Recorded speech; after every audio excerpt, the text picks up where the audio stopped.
안녕하십니까. 이번 시간에는 신장결석 환자입니다. 칼슘제를 먹어도 될까요? 라는 제목으로 말씀드리겠습니다. 칼슘에 대해서 잠깐 말씀드리겠습니다. 우리 몸에는 약 80가지 정도의 원소로 구성되어 있는데요. 칼슘은 우리 몸을 구성하는 미네랄 중에서 가장 무게순으로는 가장 많은 미네랄에 해당됩니다. 70kg 성인의 칼슘량은 약 1kg에 해당합니다. 칼슘의 99%는 뼈와 치아에 존재하고 1%가 혈액과 조직에 존재합니다. 그런데 이 1%의 칼슘이 우리 생체 내에서 중요한 역할들을 담당하고 있습니다. 혈액 속 칼슘 농도는 일정하게 조절됩니다. 만약 칼슘 농도가 떨어진다면 부갑상선 호르몬 비타민 D가 칼슘 농도를 올려주고, 칼슘 농도가 올라간다면 칼시토닌이 떨어뜨려서 일정한 농도를 유지합니다. 왜 일정한 농도를 유지해야 할까요? 칼슘이 이와 같은 중요한 역할들을 담당하기 때문입니다. 근육의 수축과 이완, 신경신호 전달, 또 혈관의 수축과 이완, 혈관에도 근육이 있어서 근육을 수축시킴으로써 혈압을 올리기도 하고 이완시킴으로써 혈압을 내리기도 하는 그러한 일에 칼슘이 작용합니다. 또 효소의 기능을 보조함으로써 생리활성 기능을 담당합니다. 권장 칼슘 섭취량을 미리그램 단위로 잠깐 알아보겠습니다.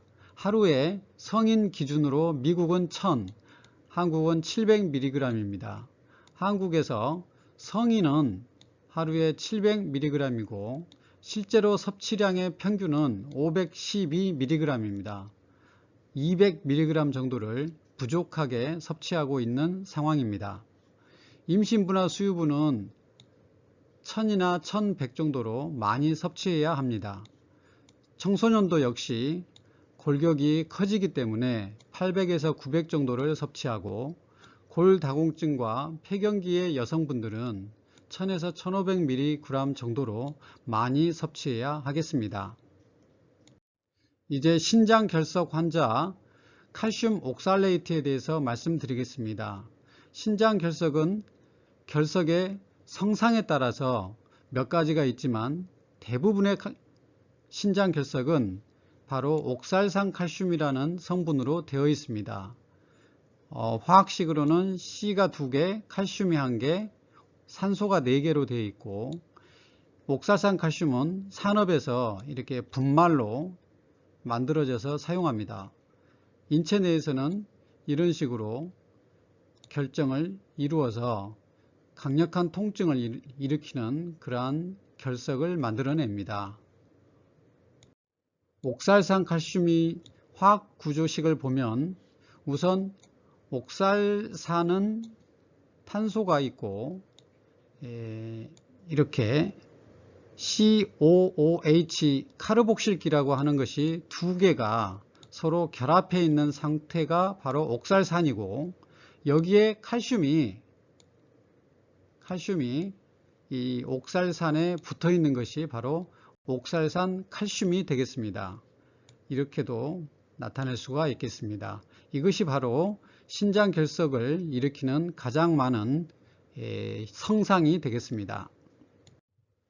신장결석을 일으키는 가장 큰 원인은 무엇이라고 생각하시나요? 바로 탈수입니다. 만성적인 수분 섭취 부족이죠. 주위에 보면 물을 굉장히 적게 마시는 사람들이 간혹 있습니다. 소변에는 다양한 노폐물이 높은 농도로 녹아 있습니다. 소변량이 적어지면 결정이 형성되기가 쉽습니다. 결정이 커지면 소변으로 빠져나가지 못하고 결석을 만듭니다.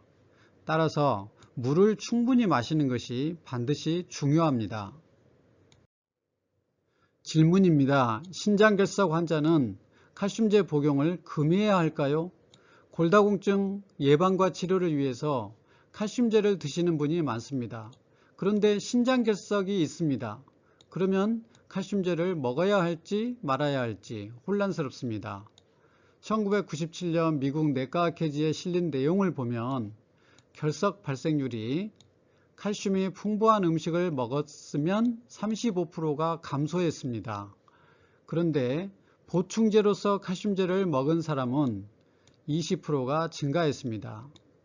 그래서 적당한 양의 칼슘의 섭취는 제한하지 않고 단 음식으로 칼슘을 섭취할 것이고 칼슘 보충제는 먹지 말자. 이게 결론이 되겠습니다.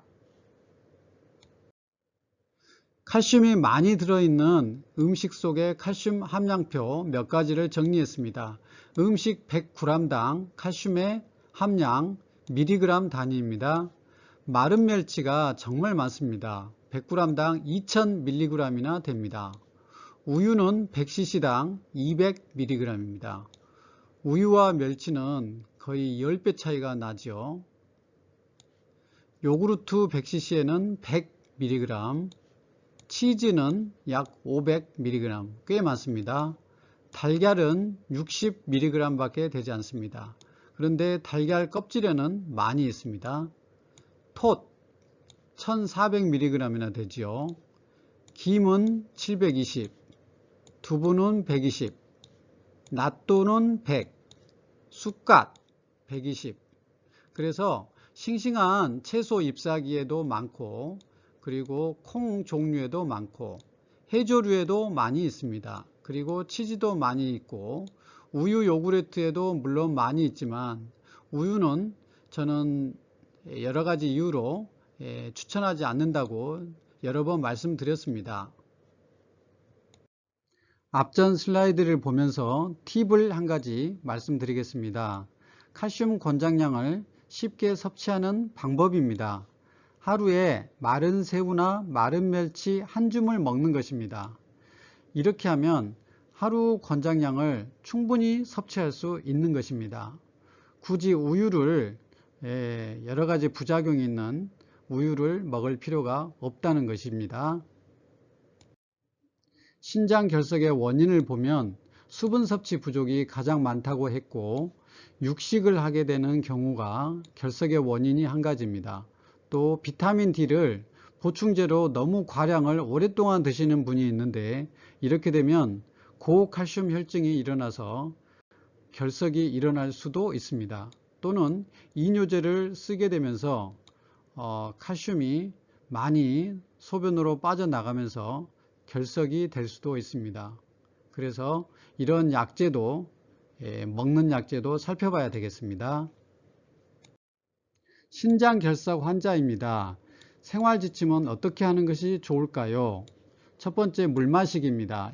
2리터 이내로 충분히 마시는 것이 필요합니다.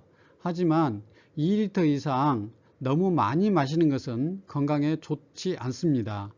적당히 마시면 충분합니다. 또 음식으로 칼슘을 충분히 섭취하는 것이 필요합니다. 보충제로서의 칼슘은 추천하지 않습니다. 육식은 적당히 절제해야 합니다.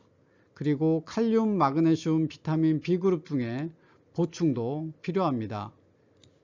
또 땀을 흘리는 운동은 혈액순환을 증가시키고 노폐물 배설을 촉진하기 때문에 결석에도 유익하겠습니다. 이상으로 신장결석 환자와 칼슘제 섭취에 관한 내용을 말씀드렸습니다. 감사합니다.